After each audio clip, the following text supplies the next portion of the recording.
কি করে সম্ভব?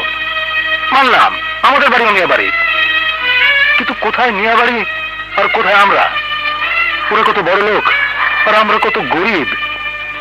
ভাইয়া, প্রেমের প্রস্তাব আগে ওদের বাড়ি থেকেই এসেছে। ও আমাকে বলেছে পৃথিবীর সবকিছু ধ্বংস হয়ে গেল ও আমারই থাকবে, বিয়ে করতে হলে ও আমাকে বিয়ে করবে। ঠিক আছে, তাহলে ওকে বল বড় মেয়েকে বিয়ের প্রস্তাব নিয়ে আমার কাছে আসতে।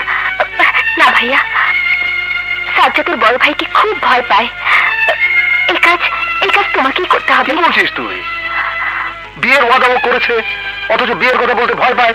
আজব লোক তো।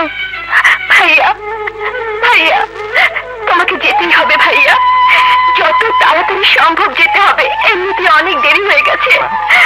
যদি তুমি তাড়াতাড়ি আমাদের বিয়ের ব্যবস্থা না করো তাহলে সমাজে মুখ দেখাতে পারবো না। ভাইয়া, আমার বদনাম হবার আগে তুমি ওই বাড়িতে যাও, বড় মেয়ের কাছে বিয়ের প্রস্তাব নিয়ে যাও।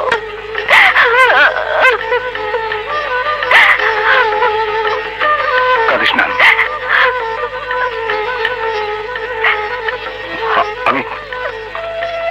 আমি আজই বড় মেয়ের কাছে বিয়ের প্রস্তাব নিয়ে যাব। বিয়ে? কিসের বিয়ে? তুমি কি ভুলে গেছো মতলব? বিয়ে হয় সমানে সমানে।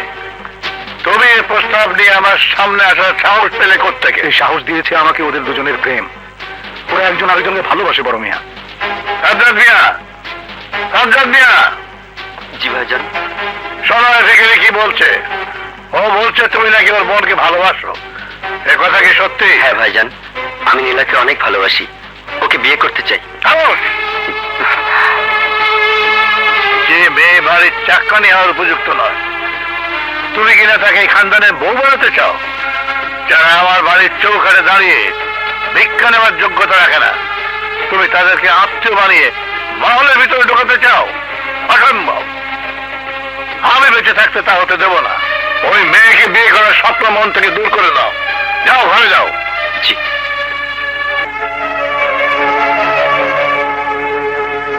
তুমি এখনো দাঁড়িয়ে আছো কেন? আমার উত্তর পাওনি? বড় মিয়া,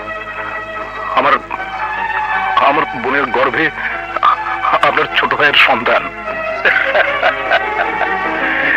এই চাল অনেক পুরনো চাল মতলব। মিয়া বাড়ির সন্তান নিজের পেটে নিয়ে পরে হুমকি দিয়ে মিয়া বাড়ির বউ হতে চেয়েছে। এর আগে আমি অনেক দেখেছি। কিন্তু একটা কথা মনে রেখো, গরিবের মেয়ে এই মহলে অনেকের সন্তানের মা হতে পারে, কিন্তু কখনো মহলের বউ হয়ে আসবে না।